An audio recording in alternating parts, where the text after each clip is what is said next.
2011-12 में मैंने demat account open किया था अपना। तब मैंने मारुति के शेयर लिए थे 1000-1200 रुपये के। आज वही शेयर 12,000 रुपये का है। कभी लॉसेस लगे, कभी प्रॉफिट लगे। उस ऐसे भी होता था कि एक ही दिन में 1-1 लाख रुपये का लॉस भी लग जाता था। कैपिटल को बचाते बचाते 3-4 साल ऐसे निकले। फिर उसके बाद एक डेल्टा न्यूट्रल स्ट्रैटेजी भी मैंने काम किया। उसमें मुझे लगा कि अब मेरी अर्निंग इतनी होगी कि मैं जॉब छोड़ सकता हूँ। तो 2018 में मैं किसी ब्रोकर से मिलने गया था। उसने बोलता जो आप स्ट्रैटेजी चला रहे हो बहुत रिस्की स्ट्रैटेजी है, किसी दिन एक ही दिन हो गए और आउट हो जाओगे मार्केट से। कैपिटल बहुत छोटी थी तो लगता था इससे खर्चे कैसे निकलेंगे। Risk management is the only solution. तो वहाँ से एक अच्छी जर्नी शुरू हुई जहाँ पे 4-5% मंथली शुरू हुआ और फिर लीवरेज करके 2020 में मैंने 150% रिटर्न भी कमाया था लीवरेज पोजीशन पे। दोस्तों, हर हफ्ते हमारी कोशिश रहती है कि एक जेन्युइन ट्रेडर को अपने शो पे लाएं और उनके एक्सपीरियंस से सीखे कुछ नया।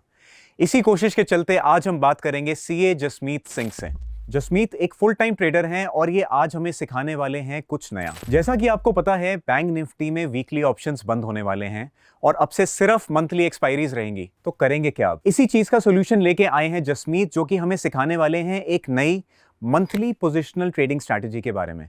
ये स्ट्रैटेजी इतनी सिंपल है कि आप में से इसे कोई भी फॉलो कर सकता है। इवन इफ कोई जॉब में है या फुल टाइम ट्रेडिंग नहीं भी कर रहा, वो भी इस स्ट्रैटेजी को फॉलो करके एक कंसिस्टेंट पैसिव मंथली इनकम बना सकता है। तो चलिए आइए बात करते हैं जसमीत से और सीखते हैं कुछ नया।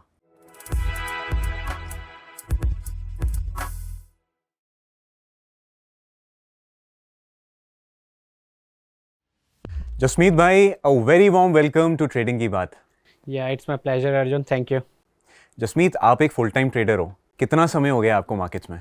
अराउंड 2008 से मैंने इस जर्नी को स्टार्ट करा है। तो 2008 में मैं 12th चार्टर्ड अकाउंटेंसी बस शुरू ही करने वाला था। तब से मैंने स्टॉक मार्केट का सुना था।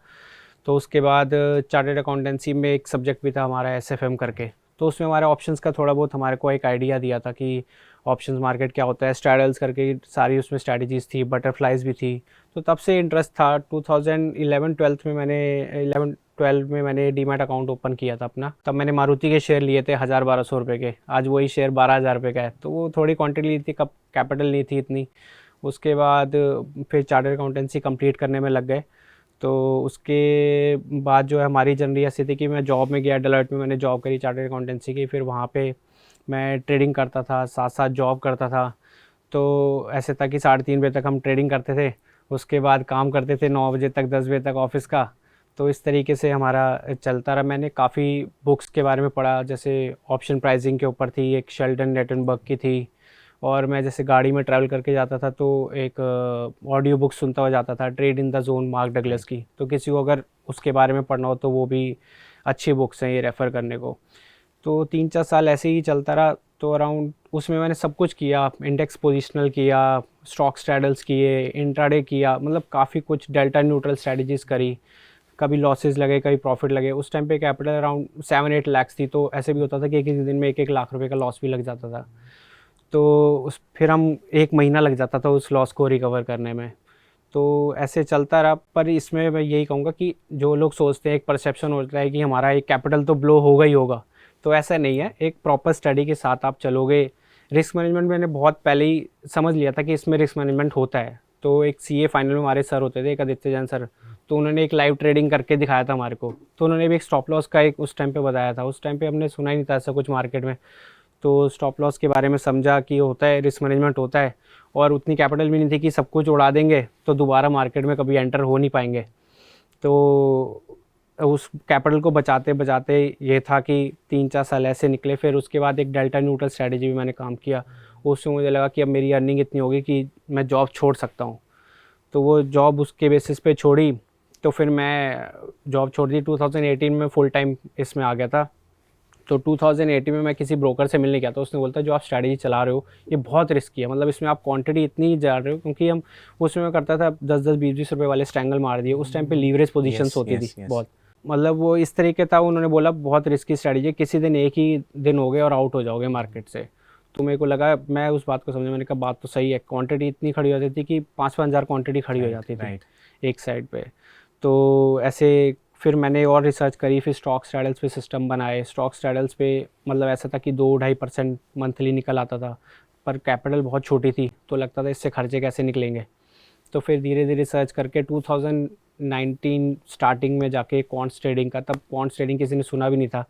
तो ऐसे पता चला कि बैक टेस्ट करते हैं डाटा को निकल के आता है। राइट। तो वहाँ से एक अच्छी जर्नी शुरू हुई जहाँ पे 4-5% मंथली शुरू हुआ और फिर लीवरेज करके मतलब अराउंड 2020 में मैंने 150% रिटर्न भी कमाया था लीवरेज पोजीशन पे। तो यही मेरी जर्नी है अभी तक की। उसके बाद तो मार्केट में काफ़ी चेंजेस आ गए हैं अब। तो जसमीत, अपनी जॉब को क्विट करना और फुल टाइम ट्रेडिंग में आना बड़ा एक ट्रिकी सा डिसीजन है, और मेरे लिए भी एक सिमिलर सिचुएशन थी। आप भी बिग फोर से हो, तो घर वाले यार मान गए थे, कुछ उन्होंने ऑब्जेक्ट नहीं करा? ऐसे है कि मतलब इस मामले में मेरे सपोर्ट रहा है बहुत फादर और मेरी मदर का। तो उनको हमेशा भरोसा रहा है कि ये हमारे घर का एक लायक बच्चा है तो कुछ ऐसा नहीं है कि गलत डिसीजन लेगा लाइफ में। तो उस टाइम पे मेरे को लगा कि मैंने भी अपनी मम्मी को समझाया कि मैं ठीक कर रहा हूँ, इसमें कमा रहा हूँ, ऐसा नहीं कि बिल्कुल नहीं कमा रहा। ठीक है, उस टाइम पे बहुत कम अर्निंग थी, पर इतना था कि हम सैलरी का मैं हाफ़ कमा लेता था। तो मेरे को था कि ठीक है, कोई नहीं, एक बार लेना चाहिए। नहीं होगा तो चार्टर्ड अकाउंटेंसी डिग्री तो है ही है, 2 साल कोशिश करते हैं, नहीं तो फिर वापस चले जाएंगे। जैसे क्या होगा, पे स्केल कम लगेगा, तो एक बार ट्राई देना बहुत ज़रूरी है। तो कर दिया फिर बस। जसमीत, आप इतने टाइम से मार्केट में हो, 2018 जैसे आपने कहा हाई लिवरेज का टाइम होता था, 30-40 एक्स मिलता था। उसके बाद कोविड एरा आया, फिर वीकली एक्सपायरीज आ गई, और अब फिर से एक रेजीम चेंज होने वाला है, सेबी के नए रूल्स आ गए हैं। तो ये इतने सारे जो फेजेस हैं, आपका एक्सपीरियंस कैसा रहा है? और अब ये जो नया एक फेज आ रहा है जहाँ पे हम वापस एक मंथली सेटअप पे जा रहे हैं, बैंक निफ्टी की मंथली एक्सपायरीज होने वाली हैं, तो आप कैसे मार्केट्स को बदलता हुआ देखते हो इस फेज में? इसमें सबसे पहले मैं यही बोलूँगा कि हर 2-3 साल में मार्केट चेंज होती है। ऐसा नहीं कि मार्केट कभी चेंज ही नहीं होगी। अगर ये सेबी नहीं भी लाएगी तो भी मार्केट चेंज हो जाएगी बाद में 2-3 साल बाद। और हर मार्केट में पैसे बनते हैं, ऐसे नहीं कि पैसे नहीं बनेंगे, क्योंकि मार्केट में लूज़ करने वाले 93% है सेबी डाटा के हिसाब से। तो जो 4-5%, 6% लोग कमा रहे हैं तो उनकी रिटर्न हमेशा ही आएगी, और वो 90% लोग हमेशा गंवाएंगे। ये रूल है मार्केट का। और मैं इस डिसीज़न को बल्कि वेलकम करूंगा, सेबी के इस डिसीज़न को, कि उन्होंने ये रूल लाए हैं। क्योंकि आप थोड़ा सा, मैं इस पे थोड़ा फंडामेंटली जाऊंगा कि मार्केट का जो आप फंडामेंटल देखो कैसे चेंज हो गए हैं। जो मार्केट को है फंडामेंटली चलना चाहिए कि एक ट्रेंड आना है तो ट्रेंड आना है दिन में। अगर नहीं आना तो वो जिगजैग करेगा, स्ट्रैडल कुछ, जिसको भी जो स्ट्रैटेजी चलनी चल रही, मार्केट अपने हिसाब से होनी चाहिए। फिर हम ऑप्शन जो स्ट्रैटेजीज हैं उसके अराउंड हम ड्राफ्ट करें कि ये स्ट्रैटेजी चल सकती है इस मार्केट में, ये स्ट्रैटेजी चल सकती है इस मार्केट में। पर अभी क्या हो रहा है कि मार्केट रिएक्ट कर रहा है ऑप्शन की जो पोजीशनिंग बनी हुई है उस हिसाब से। ये फंडामेंटली अपने आप में गलत है कि मार्केट जो अभी चल रहा है उसको से भी कहीं ना कहीं करेक्ट करना चाहती है कि जो इतनी मैनिपुलेशन हो रही है जस्ट बिकॉज की एक पोजीशन बनी हुई है। लेट से लोगों की आजकल पोजीशन क्या बनी हुई है, स्ट्रैडल है, उसमें 10% ऐसा है, किसी का 20%, किसी का 30 है, किसी ने इंडिविजुअल लेवल पे ऐसे लगा रखे तो 10, 20, 30 ये लगा रखे। राइट। तो वो बड़े प्लेयर्स को ही पता है कि ऐसे एसएल हिटिंग करने वाले भी हैं जो ये सब करते हैं। तो मार्केट जो है वो मार्केट की तरह बिहेव करनी चाहिए, ऑप्शन स्ट्रैटेजीज उसके अराउंड बननी चाहिए। अभी ऑप्शन उल्टा हो रहा है, अभी ऑप्शन स्ट्रैटेजीज बनी हुई हैं उसके अराउंड मार्केट चल रही है, जो कि बिल्कुल गलत है। और ये सब जीरो डीटी की वजह से हुआ है। ठीक है, जो लोग जीरो डीटी करते हैं उनका पैसा बन रहा है, पर ये छोटी कैपिटल पे काम हो सकता है। अगर आप 1-2 करोड़ लेके बैठे हैं तो आप कर सकते हैं, पर बड़ा फंड आप डिप्लॉय करना चाहें तो वो आप फिर जीरो डीटी में पूरा डिप्लॉय नहीं कर सकते आप। जैसे आप पीछे ही देखोगे निफ्टी के स्ट्रैडल हैं 1:30-2 बजे तक वो सुबह से लेके वहीं खड़े हुए थे। ये अपने आप में फंडामेंटली गलत है कि वो आपने थीटा डिके को ही, डिके ही नहीं आ रहा पूरा डिके को ही आपने खत्म कर दिया। वो फिर उसके बाद मूवमेंट आती नहीं आती वो बात की बात है, पर वो फंडामेंटली पूरा गलत हो चुका है। इसको ठीक होना चाहिए और ये एक्सपायरीज, वीकली एक्सपायरीज खत्म होनी चाहिए। बल्कि मैं तो कहूँगा जिनका मंथली चल रहा है उनको भी खत्म होना चाहिए, ताकि 2 ही एक्सपायरीज रहे और मार्केट थोड़ा सा स्मूथ हो। मतलब आप बिल्कुल जीरो डीटी चाह रहे हो, खत्म हो जाए। बिल्कुल बिल्कुल, जीरो डीटी ऐसे नहीं जैसे हम 2018-19 में हम करते थे, तब सिर्फ बैंक निफ्टी था। 2019 में निफ्टी आया, वो भी ठीक चलता था, स्मूथ चलता था। ठीक है, पार्टिसिपेंट उतने नहीं थे और ऑब्वियसली अब उतना स्मूथ भी नहीं होने वाला, पर समवॉट ये वीकली एक्सपायरीज हटेंगी तो मार्केट की तरह बिहेव करेगा, मार्केट ऑप्शंस के हिसाब से नहीं बिहेव करेगा। सो जसमीत, ऐसा है कि अब बैंक निफ्टी जैसा है तो बैंक निफ्टी वीकली से मंथली पे ट्रांजिशन होने वाला है। तो अकॉर्डिंग टू यू किस टाइप की स्ट्रैटेजीज अब वापस चलने वाली हैं? देखो, बैंक निफ्टी के जो पोजिशनल मंथली पहले चलता था बिफोर जीरो डीटी लॉन्च, तो उससे वीकली का भी सब चलता था, मंथली के स्ट्रैडल स्ट्रैंगल सब चलते थे। अब क्या हो गया है कि पोजिशनल के अभी भी चल रहे हैं पर रिटर्न बहुत ज़्यादा कॉम्प्रोमाइज़ हो गए हैं। और डीडी जैसे पोजिशनल का एक सिस्टम है उसमें 6-6 महीने के भी डीडी आ गए हैं, उसमें टाइम वाइज डीडी ड्रॉडाउन जो है वो 6-6 महीने 6-6 महीने भी चल पड़े हैं। तो वो ये वीकली एक्सपायरीज हटेंगी तो बैंक निफ्टी तो स्पेसिफिकली बहुत स्मूथ हो जाएगा, क्योंकि निफ्टी सेंसेक्स सेम कैटेगरी के ही इंडेक्स है, सेम टाइप ऑफ इंडेक्स है। तो बैंक निफ्टी बिल्कुल अलग हो जाएगा और वो मंथली में बिल्कुल शिफ्ट हो जाएगा, तो बहुत स्मूथ होने चाहिए। उसमें ट्रेंड आ रहे तो पूरे क्लीन ट्रेंड आ रहे हैं, आप उसमें फ्यूचर के सिस्टम बना सकते हो, फिर उसके साथ आप ऑप्शंस को कंबाइन कर सकते हो, ऑप्शन की स्ट्रैटेजीज स्ट्रैंगल्स मार सकते हो। और स्पेसिफिकली वो लोग जो इतने एक्टिव नहीं है बाज़ार में, वो साइड इनकम जनरेट कर सकते हैं इससे। तो बैंक निफ्टी तो पर्टिकुलरली बहुत अच्छा हो जाएगा। तो जसमीत, कीपिंग इन माइंड ये जो भी चेंजेस आ रहे हैं, नए रेजीम में जा रहे हैं, हमारे व्यूअर्स के लिए आप आज किस टाइप की स्ट्रैटेजी डिस्कस करने वाले हो?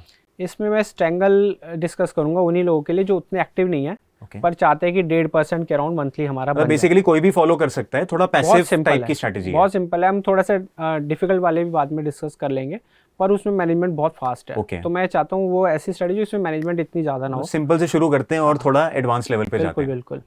तो ये जैसे ये बैंक निफ्टी का ऑप्शन चेन है, ये हम दिखा रही है 27 नवंबर की इसकी एक्सपायरी है।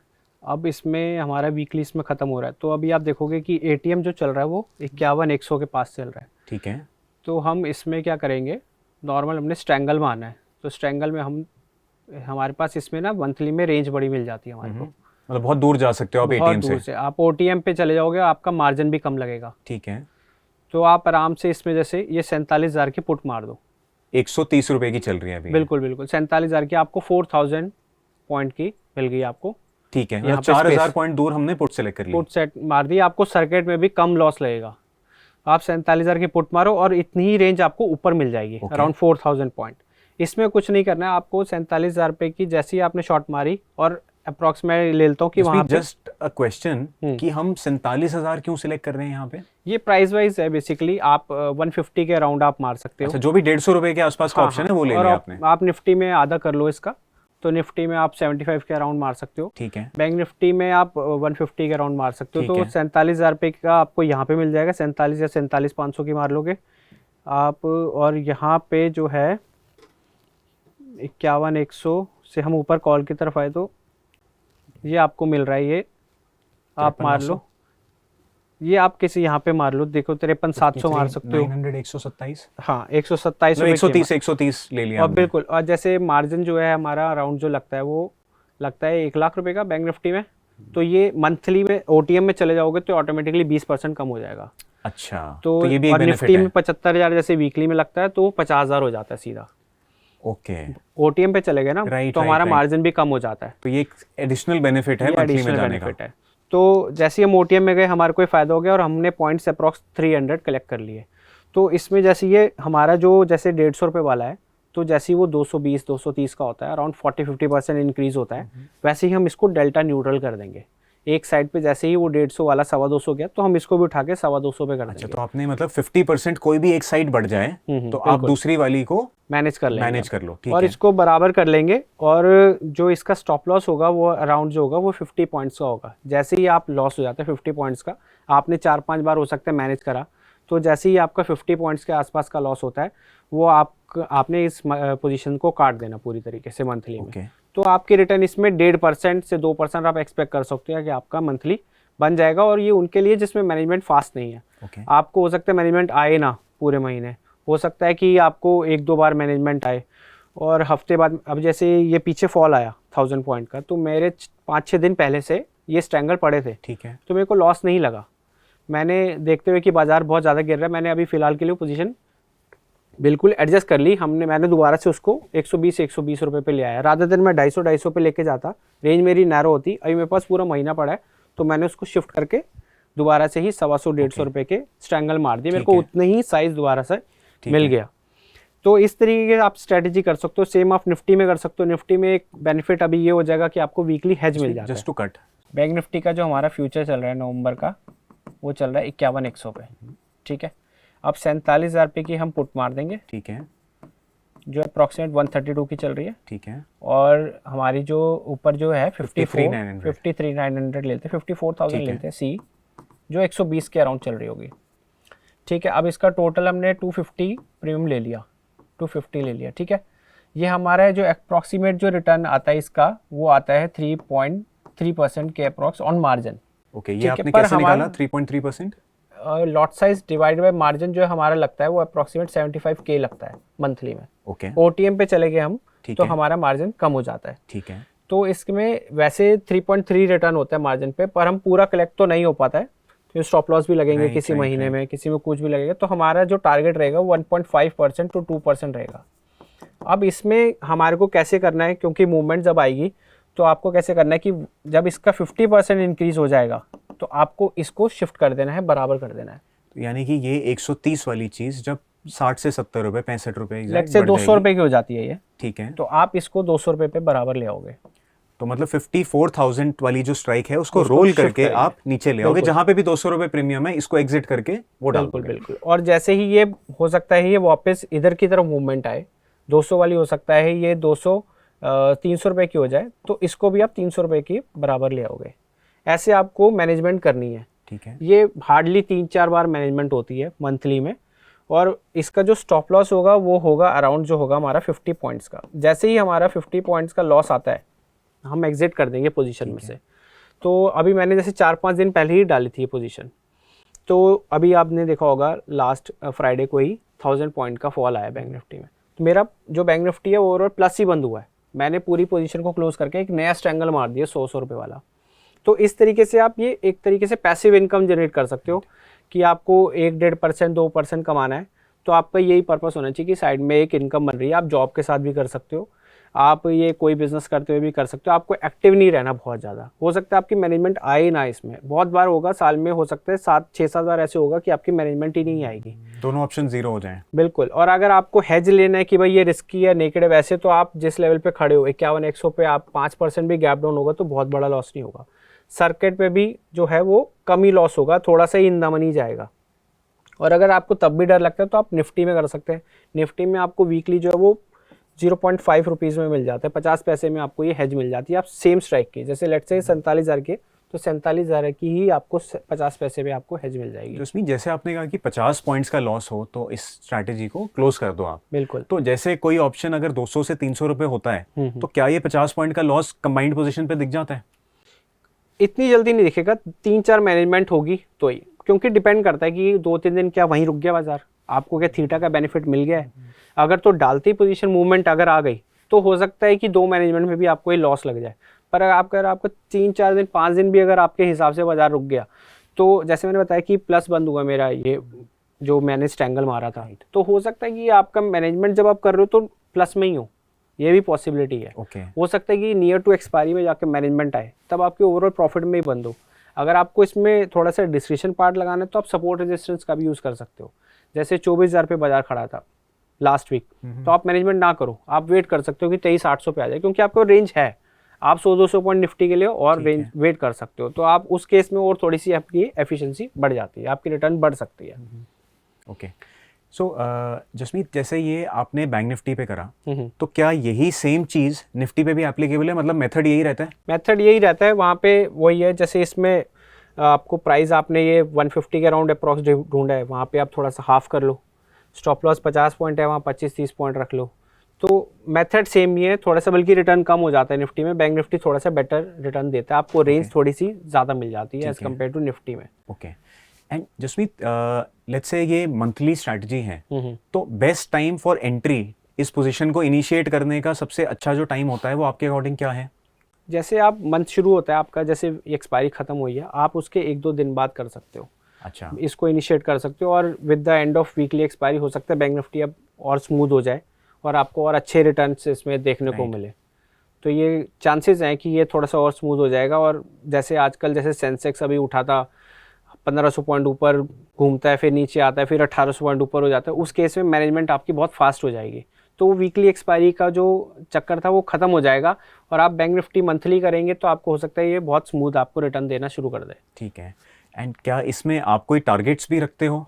टारगेट्स इसमें नहीं है, इसमें आपको अगर आपको जीरो हो रहा है तो आपको जीरो करना है। मतलब मंथ एंड तक चलाना है, या तो स्टॉप लॉस हिट हो जाए तो एग्जिट करो, नहीं तो मंथ एंड तक इसको चलने दो। स्टॉप लॉस पे एग्जिट करना बहुत ज़रूरी है, क्योंकि मूवमेंट अगर जैसे अभी आजकल आ रही है तेज मूवमेंट अगर आएगी और आप स्टॉप लॉस नहीं यूज़ करेंगे तो आपका फिर 4 महीने का एक साथ ही ले जाएगा। सो जसमीत, जैसा आपने कहा कि 50% हर लेग का स्टॉप लॉस होना चाहिए, मतलब 100 रुपए की चीज़ है तो उसको 150 रुपए दोनों लेग पे स्टॉप लॉस होना चाहिए। तो क्या ये स्टॉप लॉसेस सिस्टम में डाल देने चाहिए? हाँ, आप इंट्राडे लेवल पे डाल सकते हो। कैरी ट्रेड है तो वैसे डलेगा नहीं, तो आप इंट्राडे लेवल पे डाल सकते हो कि ये लेवल आएगा तो मेरे। या पर जीटीटी लगा दो आपको इस पे। दिक्कत ये है कि आप काटनी नहीं है ना आपको ये लेग, आप स्टॉप लॉस लगाओगे तो कट जाएगी पोजीशन, आपको मैनेज करनी है दूसरी लेग, तो आपको उस हिसाब से ही बनाना है। राइट, तो मतलब for somebody who is very passive, हाँ, वो पैसिव वालों के लिए ये बेसिकली ये ठीक है, स्ट्रैटेजी है। मतलब उसको क्या स्टॉप लॉस लगाना चाहिए या उसको भी छोड़ देना चाहिए, क्योंकि फिर मॉनिटरिंग करनी पड़ेगी उसको। हाँ, थोड़ी सी मॉनिटरिंग ये करनी पड़ेगी कि मूवमेंट बहुत ज़्यादा तो नहीं है बाजार में। ठीक है, मूवमेंट है तो आपको थोड़ा सा ट्रैक कर ले बस, और इसमें कोई ज़्यादा इसमें काम है नहीं करने को। एंड जसमीत, जैसा आपने कहा कि इस महीने इतनी मूवमेंट के बावजूद आपका न्यूट्रल पॉजिटिव रहा है इस स्ट्रैटेजी में। सो एक चीज आपने बताई थी कि इंस्टेड ऑफ लेग्स को मूव करके और भारी करना, यानी कि 100 की चीज को 200 पे लाना एडजस्टमेंट के लिए, आपने अपनी स्ट्राइक्स को और दूर शिफ्ट कर दिया। तो कौन से सिनेरियोज में आप प्रेफर करते हो कि स्ट्राइक्स को पास लाने की बजाय आप उनको वापस छोटे प्रीमियम पे ले जाओ? जैसे अभी का सिनेरियो चल रहा है, अभी बहुत तेज मूवमेंट है, और मेरा एक ट्रायंगल जो मैंने 4-5 दिन हुए थे वो मेरे को थीटा का बेनिफिट भी दे गए हैं। तो मैं ऐसे बाजार में पास लाने के बजाय थोड़ा सा दूर लेकर ही प्रेफर करूंगा, और मैंने एग्जिट करके पोजीशन को 100 रुपये वाले दूर मार दिए। मेरे को रेंज फिर दोबारा से 4-4 हज़ार पॉइंट की मिल गई। ठीक है, तो ऐसे केस में और 1000 पॉइंट भी अगर बैंक निफ्टी इधर उधर होता है तो मेरे को 1000 पॉइंट तक तो सोचने की भी जरूरत नहीं है। 1000 पॉइंट में शायद मैनेजमेंट भी नहीं आएगी मेरी। तो ये एक आप थोड़ा सा डिस्क्रिप्शन पार्ट लगा सकते हो कि भाई मेरे को कैसे करना है मैनेजमेंट इसकी, और बहुत तरीके से हो सकती है। जैसे आपको अगर इसका लेट से ये 130 वाला जो है 200 का हुआ, तो आप रादर देन 200 पे मैनेज करने के जाए और थोड़े से फालतू क्वांटिटी मार सकते हो। ठीक है, उस केस में और आपको अच्छा क्योंकि रेंज मिल जाता है, क्योंकि जैसे ये रिकवरी मारेगा ये जो है बहुत तेज़ी से वापस भागेगा, ये वाला नहीं भागेगा, क्योंकि 3-4 दिन निकल जाएंगे इतने में ही। 3-4 दिन जब मिल जाएंगे तो आपने 120 वाला जो है वो ऑलरेडी 50-60 का हो चुका होगा, और आपने जो एडिशन मारे हैं वो भी आपका 80 वाला 20-30 रुपये का हो चुका होगा। तो जब मूवमेंट भी अगर बाजार मारेगा तो वो आपका जो है वो कॉस्ट टू कॉस्ट आ सकता है, हो सकता है इतना लॉस ना हो। मतलब कोशिश यही करनी है कि बहुत ज़्यादा लॉस ना हो इसमें। तो जब तक लॉस नहीं होगा आप बने रहोगे स्ट्रैटेजी में, और इस स्ट्रैटेजी में पर्पस यही कि बने रहो, क्योंकि आपका स्ट्रैंगल है, अब इन दी एंड जीरो ही होना है। करेक्ट। तो आपकी कोशिश है कि अगर आप फालतू क्वांटिटी मार सकते हो, अगर आपके पास रिस्क एपिटाइट उतनी है कि आप फालतू क्वांटिटी मार सकते हो, आपको उतना नहीं है तो आप फालतू क्वांटिटी मारो, बेटर है। अगर आप नहीं करना तो ये मैनेजमेंट बेस्ट है, आप सेम मार्जिन पे ये मैनेजमेंट को कर सकते हो। Meaning risk management is very essential कि अपना इस स्ट्रैटेजी में लॉस को बड़ा ना होने दो, क्योंकि प्रॉफिट आपका लिमिटेड है इसमें। प्रॉफिट लिमिटेड है, प्रॉफिट मैक्सिमम जो है वो बिल्कुल जीरो हो जाएगा तो 250 है, और मोस्ट ऑफ द टाइम आप 100 पॉइंट कलेक्ट कर पाओगे, 100-150 पॉइंट ही कलेक्ट कर पाओगे। तो आपकी कोशिश है कि 50 पॉइंट जो है ये आप लॉस में लेके निकल जाओ। जसमीत, किसी भी पोजिशनल स्ट्रैटेजी में एक इनहेरेंट रिस्क होता है ओवरनाइट का। बिल्कुल। और लोगों को बहुत डर लगता है कि ये ओवरनाइट है, कल को कुछ हो जाए रात को तो क्या होगा। तो क्या ये जो रिस्क है ओवरनाइट का, नेचुरली एक ओवरनाइट रिस्क तो होता ही है मार्केट में, बट क्या ये ओवरब्लोन है? क्या इतना रिस्क एक्चुअली में होता है, या अगर आप अपना पोजीशन साइज या बाकी चीज़ें करते हो तो ये रिस्क आपका कंट्रोल हो जाता है? देखो, कंट्रोल करने के बहुत तरीके हैं। जैसे मैंने आपको बताया 47,000 के पुट है, ये 51-100 पे है। 5% भी अगर गैप डाउन लेगा तो आपका बहुत भारी लॉस नहीं होगा। और जो 5%, 10% वाले सिनेरियो होते हैं वो डेकेड में एक बार होते हैं। 10% वाला सिनेरियो डेकेड में एक बार होता है। अगर तो आपको फिर वो सोच के काम करना है तो फिर बैंक निफ्टी छोड़ के आप निफ्टी में काम करो, उसमें आप वीकली का हेज ले लो, आपको सेम स्ट्राइक का हेज मिल जाएगा। अगर आपको उतना नहीं है, जैसे मैं तो बैंक निफ्टी में भी लेके जाऊंगा, क्योंकि मैं ये सोच के नहीं चलता कि भाई डेकेड में जो एक चीज़ होनी है उसके लिए मैं काम करूं। वो सोच के काम करेंगे तो कभी बाजार में काम नहीं कर पाएंगे। तो या तो आप ऐसे कर सकते हो कि पोजीशन साइजिंग कम कर ली, अपनी कैपिटल का 10-20% डिप्लॉय कर लिया। पर ये 10-20% वाला रूल उनके लिए लगता है जो प्रोफेशनल ट्रेडर्स हैं, जिनकी कैपिटल 2-4 करोड़ है, 1 करोड़ है, चलो भाई 10-20 लाख रुपए इसमें लगा दिए। पर जो पैसिव वाले हैं उनके लिए फिर मैं सजेस्ट करूंगा वो निफ्टी में जाएं और वो सेम स्ट्राइक का हेज ले लें। वो 50 पैसे में निफ्टी का 0.4 रुपीज़ मैंने कल ही देखा है, वो 40 पैसे में मिल जाता है। ठीक है, तो आप वो लेकर जाओ, उसमें कोई आपको डर नहीं लगेगा। और सर्किट के लिए पैसिव वाले को इतना सोचना चाहिए कि सर्किट लग जाएगा तो क्या होगा। सर्किट इतनी जल्दी लगते नहीं है, इतना आसान नहीं है सर्किट लगना बाजार में। तो जसमीत, यानी कि अगर किसी को ओवरनाइट का बहुत ज़्यादा फियर है और वो विदाउट हेजिंग ट्रेड नहीं कर सकता, तो for that person it is better कि आप निफ्टी में काम करो, क्योंकि आप ये स्ट्रैटेजी तो मंथली में डालोगे, लेकिन निफ्टी में जो हेजेस हैं वो आपको थोड़े वीकली में सस्ते मिल जाएंगे। बिल्कुल। और But- आप सेंसेक्स में काम कर सकते हो। सेंसेक्स सेंसेक्स में इज कर मोर सकते like a bank Nifty, right. वो थोड़े से प्रीमियम इन्फ्लेट देता है, रेंज आपको बड़ी हो जाती है, तो आप सेंसेक्स में हेज लेकर जा Correct. सकते हो। अच्छा, या तो आप उसमें कर लीजिए। बिल्कुल। सेंसेक्स में अभी फिलहाल वॉल्यूम नहीं है, पर वो 1-2 महीने में उसमें भी आ जाएगी। बैंक निफ्टी में अगर मंथली में किसी को हेज लेना हो तो वो आई थिंक फीजेबल नहीं होगा, क्योंकि प्रीमियम्स बहुत ज्यादा होंगे। बिल्कुल बिल्कुल। हम 47,000 की देखो आप पुट मार रहे, आप हेज कितनी दूर लोगे? अगर आप हेज लोगे 1000-2000 पॉइंट दूर, फिर तो वो पर्पस फेल हो गया ना, कि आपको जब सर्किट लगा तो 1000 पॉइंट का लॉस हो गया, फिर हेज का फायदा है क्या? फिर आप नेकेड ही काम करो। वीकली इसलिए सजेस्ट कर रहा हूँ कि आप 47,000 की सेम स्ट्राइक की आप हेज ले जाओगे। सेम स्ट्राइक की जब हेज ले जाओगे तो सर्किट से आप बच गए, आपका वो लॉस नहीं होगा कि 1000 पॉइंट का लॉस हो गया, 500 पॉइंट का लॉस हो गया। नाउ जसमीत, हमने बात करी बैंक निफ्टी की, निफ्टी की, सेंसेक्स की। बहुत से व्यूअर्स हैं जो स्टॉक्स में ट्रेडिंग करते हैं और स्टॉक ऑप्शंस के बारे में और जानना चाहते हैं, तो क्या कुछ सिमिलर टाइप की स्ट्रैटेजी, यही या इसका कुछ मॉडिफाइड वर्जन स्टॉक्स पे भी एप्लीकेबल है? बिल्कुल। स्टॉक स्ट्रैडल्स कर सकते हो। स्टॉक स्ट्रैडल्स में पर ये कि मैनेजमेंट फास्ट होती है, हम स्ट्रैडल्स उसमें करते हैं क्योंकि उसमें रिस्क थोड़ा सा ज़्यादा है एज कम्पेयर टू इंडेक्सेस। तो आप स्टॉक स्ट्रैडल्स में, जैसे वो स्टॉक्स जो है, मेरे को याद है मैं टाइटन में आज से 7-8 साल पहले मैं ले गया था ट्रेड, तो 10% गैप डाउन हुआ था टाइटन, तो मेरे को 1-1.5 लाख रुपए का लॉस दिख गया था। फिर मैंने दोबारा स्ट्रैडल मारा तो वो लॉस 30-40 हज़ार रुपये पे मैंने आके पोजीशन क्लोज कर दी थी। तो उसमें रिस्क ज़्यादा है, उसमें थोड़ा सा प्रोफिशिएंट लोग ही घुसे तो ज़्यादा बेटर है। और स्टॉक स्ट्रैडल्स की मैनेजमेंट जो है वो बहुत तरीके से हो सकती है, सिलेक्शन जो है बहुत तरीके से हो सकते हैं। जैसे थोड़ा सा स्मूथ हो वो स्टॉक, रिलायंस जैसे स्टॉक हो, थोड़ा सा उसकी रेंज जो है वो 5% की कवरेज हो स्ट्रैडल की, और वो उसकी मैनेजमेंट ऐसे कि 2-3% मूव करता है उसके बाद ही मैनेज करें, उससे पहले ना करें। बहुत जल्दी का नेचर है अपना। बिल्कुल। बहुत जल्दी मैनेज करेंगे तो भी मरेंगे, लेट करेंगे तो भी मरेंगे। तो इसलिए उसकी जो टाइमिंग है वो बहुत अच्छी होनी चाहिए मैनेजमेंट करने के लिए। तो हम जैसे स्टॉक स्ट्रैडल्स के बारे में बात कर रहे थे, अभी नवंबर बस शुरू ही हो रहा है, तो इसके बारे में एक रिलायंस को हम एग्जांपल ले लेते हैं। तो आप जैसे देखो 77 + 80 हमारा जो अराउंड 160 का प्रीमियम कलेक्ट हो रहा है, ठीक है, और हम 2680 जो प्राइस चल रहा है, अराउंड हमारी 6% की इसकी कवरेज है। 160 डिवाइडेड बाय 2680 6% स्टॉक्स में क्या होता है, इंडेक्स से कंपेरेटिवली में आपको कवरेज ज़्यादा मिल जाती है। एट द सेम टाइम आपको मैनेजमेंट थोड़ी सी फास्ट करनी पड़ती है, आपको थोड़ा सा इसमें एक्टिव रहना पड़ता है। तो जैसे हमारी 6% की कवरेज है, तो आप 2 से 3% तक तो आपको इसमें मैनेजमेंट करने की ज़रूरत नहीं है। आप जैसे ही आपका 3%, 2.5 से 3% आपका क्रॉस करता है तो आपको लॉस होना शुरू हो जाएगा। तो वहाँ पे आपको मैनेजमेंट जो है और 10 तरीके से कर सकते हैं। जैसे आप एक्स्ट्रा कॉल शॉट मार सकते हो, आपने पुट को वहाँ पे थोड़ा सा शिफ्ट कर लिया, कॉल को शिफ्ट कर लिया, तो या आपने पुट को वहाँ पे हेज ले लिया। बहुत तरीके से आप इसको मैनेज कर सकते हो। इसमें बस ये कि आपको थोड़ा सा एक्टिव रहना पड़ता है और इसकी जो आपको बास्केट बनानी पड़ती है बेसिकली स्टॉक्स की। रिलायंस जैसे स्टॉक हो गए, आप थोड़े से वॉलेटाइल स्टॉक्स ले लो, कैनरा बैंक जैसे स्टॉक्स ले लो, तो ऐसे स्टॉक्स लेके आपकी एवरेज 3 से 3.5% मंथली आपका बन जाता है इसमें। तो जसमीत, अगर एडजस्टमेंट्स की बात करें, कुछ सिंपल इफेक्टिव एडजस्टमेंट्स क्या हो सकती हैं जो कि कोई कर सकता है स्टॉक्स में? देखो सिंपल एडजस्टमेंट तो यही है कि वंस ये एक आपके एक लिमिट से बाहर हो रहा है, आपकी एक रेंज से बाहर हो रहा है, तो आप स्ट्रैडल शिफ्ट कर दो, आपका सेम मार्जिन पे आपका स्ट्रैडल शिफ्ट हो जाएगा। मतलब पूरे के पूरे स्ट्रैडल को आप एग्जिट करो और उसको नई स्ट्राइक पे ले जाओ। या एक और तरीका है, अगर आप और पोजीशन डालना चाहते हो तो आप एक दिन डालो एक स्ट्रैडल को, फिर 3-4 दिन वेट करके फिर एक स्ट्रैडल डालो। इसमें क्या मूवमेंट अगर हो जाती है तो आपको से अलग स्ट्राइक मिल जाएगी, फिर आप 2 स्ट्राइक के बीच में आप मैनेज आउट कर सकते हैं। मतलब हैव सम कैपिटल आइडल, अगर आपको 2 लॉट डालने हैं, आप 1 लॉट से शुरुआत करो और 1-2-4 दिन बाद डाल दो। हाँ, और कोशिश करो मूव आ जाए तो उसके बाद करो, 2-4 दिन वेट करो कि मूव आया नहीं आया, और जैसे ही मूव आता है एक और स्ट्रैडल को आप डाल दो, क्योंकि मूव लेने के बाद जनरली वो थोड़ा हॉल्ट करेगा। तो इस तरीके से कर सकते हो। यहाँ आप एक्स्ट्रा कॉल शॉट मार सकते हो, इस तरीके से कर सकते हो। यहाँ आप कॉल्स को शिफ्ट कर सकते हो, इस तरीके से कर सकते हो। बेसिकली आपको इसमें डेल्टा न्यूट्रल काइंड ऑफ ही खेलना है, पर हमारा मैनेजमेंट इसमें फास्ट हो जाती है और इसमें हमारा जो है रिटर्न जो है वो 3 से 3.5% निकल जाता है, क्योंकि 6% की कवरेज है, तो आपको मंथली 3% अप्रॉक्सीमेट मिल जाएगा। रिलायंस जैसे स्टॉक में हो सकता है थोड़ा सा कम मिले, पर जो थोड़े से वॉलेटाइल स्टॉक्स हैं जिसमें प्रीमियम का कवरेज 10-10% भी मिल जाता है, वहाँ पे आपको रिटर्न और अच्छा मिल जाता है।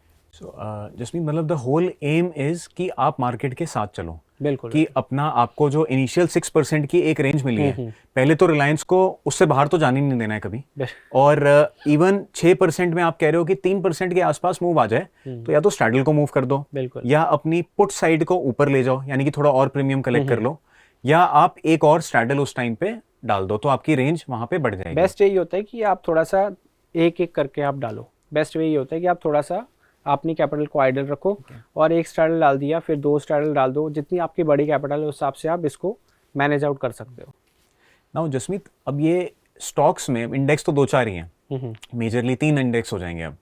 नाउ स्टॉक्स में जो यूनिवर्स है वो बहुत बड़ा है, तो क्या क्राइटेरिया हो सकता है, क्या कुछ फिल्टर्स हो सकते हैं जिससे आप एक स्टॉक को डिसाइड करो कि ये स्टॉक ठीक है ट्रेडिंग के लिए, या मेरे को अगर 5 में करना है तो मैं 500 में से कैसे सिलेक्ट करूं? सबसे पहले तो इसमें आपको स्टॉक्स को सिलेक्ट करने के लिए सबसे पहला क्राइटेरिया तो ये कि वो हाईली लिक्विड होने चाहिए। अगर स्लिपेज होगी तो आप स्लिपेज में ही मर जाओगे। आपको अगर मूवमेंट तेज अगर आ गई तो आप पोजीशन काट नहीं पाओगे। तो सबसे पहले क्राइटेरिया तो ये कि वो हाईली लिक्विड होने चाहिए ट्रेड करने के लिए। उसके बाद ये होना चाहिए कि उनका जो नेचर है वो अलग होना चाहिए। जैसे रिलायंस, जैसे मैंने बताया, आप एक फार्मा सेक्टर से उठा सकते हो, फिर आप उसके बाद एक बैंक सेक्टर से उठा सकते हो। तो ये अलग अलग सेक्टर से आप उठा सकते हो। जैसे HDFC बैंक डाल दिया, कैनरा बैंक डाल दिया, टाटा स्टील भी एक थोड़ा रिटर्न देता है, आप उसमें डाल सकते हो। आप बैकटेस्ट भी कर सकते हो, इसको कोई बहुत मुश्किल काम नहीं है, इसको आप बैकटेस्ट भी कर सकते हो। और आपको एक अराउंड 15 स्टॉक्स, 10 से 15 स्टॉक का एक बास्केट बनाना पड़ेगा। लेट से कोई एक गैप डाउन हो जाता है बहुत बड़ा, तो आपको ओवरऑल बास्केट पे इतना बड़ा लॉस ना लगे और आप मैनेज आउट कर लो पोजीशन को। एक स्टॉक डालोगे, 2 स्टॉक डालोगे, वो 10% में आपको पैनिक क्रिएट कर देगा, फिर आप कुछ अलग ही ट्रेड मार जाओगे। जसमीत, स्टॉक्स में ऐसी क्या एडवांटेज है कंपेयर्ड टू इंडेक्स? इंडेक्स वाली जैसे स्ट्रैटेजी है वो बहुत पैसिव लग रही है, आपने बताई बड़ी सिंपल टू फॉलो स्ट्रैटेजी है। यहाँ देख के लग रहा है थोड़ी सी मैनेजमेंट ज़्यादा करनी पड़ेगी। तो वन इज़ ऑब्वियसली कि रिटर्न्स यहाँ पे थोड़ी हाई हो जाती हैं। तो क्या मेजर एडवांटेज यही है कि compared to indices returns stocks में डबल या उससे ज़्यादा एक्सपेक्टेड हो सकती हैं? जैसे मैंने स्टॉक्स में बताया कि एवरेज रिटर्न 3 से 3.5% ही है। इसमें बेनिफिट ये है कि ये बहुत ज़्यादा ट्रेडेबल नहीं है। तो जैसे जो मैनिपुलेशंस इंडेक्सेस में होते हैं वो मैनिपुलेशन इनमें नहीं होती है। जैसे लास्ट मंथ ही आप देखोगे इंडेक्सेस में उतने पैसे नहीं आए हैं, पर जैसे स्पेसिफिकली जो कॉन्ट्स चलाते हैं या कुछ भी करते हैं उनमें उनको पैसे नहीं है, पर स्टॉक स्ट्रैडल्स में हमारे को 4 से 5% की रिटर्न आई है। जस्ट बिकॉज कि स्टॉक्स जो है वो अपने तरीके से मूव करता है और कई बार मूव ही नहीं करता, वो वहीं पे ही बंद हो जाता है। तो पूरा आप प्रीमियम कैप्चर कर जाते हो एक स्टॉक्स में, ये भी फ़ायदा होता है, आपको मैनेजमेंट करने की ज़रूरत ही नहीं पड़ती है। तो इसमें ये फ़ायदा है कि काफ़ी स्मूथ होता है, और अगर मूवमेंट अगर आती है तो फिर वो किसी महीने में, जैसे ये महीना है काफ़ी मूवमेंट आई है स्टॉक्स में और लॉस में ही चल रहे हैं, पर ये एवरेज आउट हो जाता है और 3 से 3.5% की आपको रिटर्न आ जाती है। ठीक है। अनदर बेनिफिट इज़ कि आपको डाइवर्सिफिकेशन मिल जाती है, क्योंकि आपने जैसे कहा 10-15 स्टॉक्स में काम करो तो सब में नॉर्मल मार्केट में मूव नहीं आता, 1-2 स्टॉक्स में आता है। और मार्केट में कई बार मूव आता है, स्टॉक्स में आता नहीं है, ये भी होता है। जरूरी नहीं कि इंडेक्सेस अगर टूट रहे हैं तो स्टॉक्स साथ में टूटेंगे, कई बार आपके स्टॉक्स वो वैसे ही खड़े रहते हैं। तो ये जरूरी नहीं है कि इंडेक्स टूट रहे हैं तो स्टॉक साथ में, बिल्कुल अलग नेचर हो जाता है दोनों का। और आप पूरा एक बास्केट बना सकते हो, आप इंडेक्सेस भी ट्रेड करो, स्टॉक इस टाइम पे हम सब कुछ करते हैं, फ्यूचर भी कर रहे हैं, स्टॉक स्ट्रैडल्स भी करते हैं, क्वांट ट्रेडिंग भी करते हैं। तो आपको एक ओवरऑल पूरा बास्केट बनाना पड़ता है। आप एक चीज़ पे स्टिक नहीं हो सकते कि मेरे को यही करना है। आप 10-15% कैपिटल इसमें डिप्लॉय करो, 10% आप स्ट्रैडल्स इंडेक्सेस में करो पोजिशनल में, कुछ पार्ट आप इंट्राडे में करो। ऐसे करके आप एक बास्केट बनाओगे तो ज़्यादा अच्छा है कि आपको हर महीने कुछ ना कुछ आता रहेगा। जसमीत, कोई भी न्यूबी जो शुरू कर रहे हैं ऑप्शंस ट्रेडिंग को, और कोई जैसे आपकी सिंपल स्ट्रैटेजी थी पैसिव इनकम वाली, उस टाइप की चीज़ को फॉलो करना चाह रहे हैं, तो आपकी क्या एडवाइस रहेगी, किन बातों का खास ख्याल रखा जाए? सबसे पहले तो इसमें मैं यही कहूँगा कि जो न्यूबी है, जो ऑप्शन ट्रेडिंग में आना चाहता है, उसको मैं यही सजेस्ट करूँगा कि रिस्क मैनेजमेंट का बहुत ज़्यादा आपको ख्याल रखना है। तो रिस्क मैनेजमेंट में आप बुक्स बहुत पढ़ सकते हो। जैसे मैंने स्टार्ट ऑफ द करियर में बहुत बुक्स पढ़ी हैं, मतलब 5-5, 10-10 बुक्स पढ़ ली हैं, इतनी बुक्स पढ़ ली हैं। जैसे मैंने बताया था एक शेल्डन नेटवर्क की ऑप्शन प्राइसिंग वॉलेटिलिटी पे। दिक्कत ये कि लोग का गैम्बलिंग माइंडसेट है, लोग आते हैं, लोगों को होता है 100 का 1000 हो जाए सीधा। लोगों का ये नहीं होता कि मेरे को 2% कमाना है, 1%, उनको होता है स्टॉक मार्केट आए तो इधर से हमारी किस्मत बदल जाए, जो कि पॉसिबल नहीं है। ये एक बिज़नेस है, बिज़नेस में आए हो, बिज़नेस की तरीके से आओ, और आप कोशिश करो कि साल 2 साल तो आप अपनी कैपिटल को प्रोटेक्ट कर लो।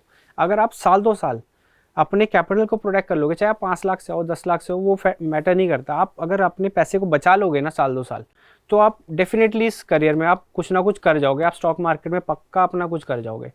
तो जो मैंने जैसे स्ट्रैंगल बताया, ये बहुत ईजी है, पर स्टॉप लॉस को अगर आप फॉलो नहीं करोगे तो अगेन आपको वैसे लॉसेस होंगे। स्पेशली ऑप्शन सेलिंग में तो रूल ही यही है कि वो एक ही बार में पूरी कैपिटल उड़ा देता है। तो आपको कोशिश यही करनी है कि रिस्क मैनेजमेंट को आप कभी ना भूलें। ये कैपिटल ब्लो करोगे, एक बार करोगे, 2 बार करोगे, तीसरी बार आपकी हिम्मत नहीं होगी कि आप एंटर करो, फिर आप बोलोगे कि मार्केट तो जुआ है। तो कोशिश करो कि आप उससे बचो और आप रिस्क मैनेजमेंट को फॉलो करो। यही एक मेरी सजेशन है। Risk management is the only solution. इसके अलावा कोई मेथड नहीं है। आप कुछ भी कर लोगे, जैसे आप एक सिक्का उछालते हो, वही वाला ही प्रोबेबिलिटी का खेल है। 50-50 आप समझ लो। पर अगर आप स्टॉप लॉस को कम रखोगे, टारगेट को बड़े रखोगे, तो ऑटोमेटिकली पैसा बन जाएगा आपका। जसमीत, आपने बहुत सिंपल वे में 2 स्ट्रैटेजीज शेयर करी हैं, अच्छे आइडियाज़ दिए हैं नए। आई एम श्योर बहुत वैल्यूएबल लगेगा व्यूअर्स को, स्पेशली जो न्यू लोग आ रहे हैं और जो जॉब के साथ या किसी और काम के साथ एक सिंपल ऑप्शन स्ट्रैटेजी को ट्रेड करने वाले हैं, उनके लिए बहुत इफेक्टिव स्ट्रैटेजी है। प्लस कंसिडरिंग कि वीकली ऑप्शंस जो हैं वो बैंक निफ्टी में तो बंद होने वाले हैं, बाकी कुछ इंडाइसेस में भी बंद होने वाले हैं, तो ये एक ऑल्टरनेटिव स्ट्रैटेजी हो सकती है उन इंडाइसेस में, और simple to follow, easy to understand. बिल्कुल। सो जसमीत, आपने हमें अपना टाइम दिया, इतना कुछ सिखाया, thank you very much. Thank you for your time. Thank you Arjun, thank you.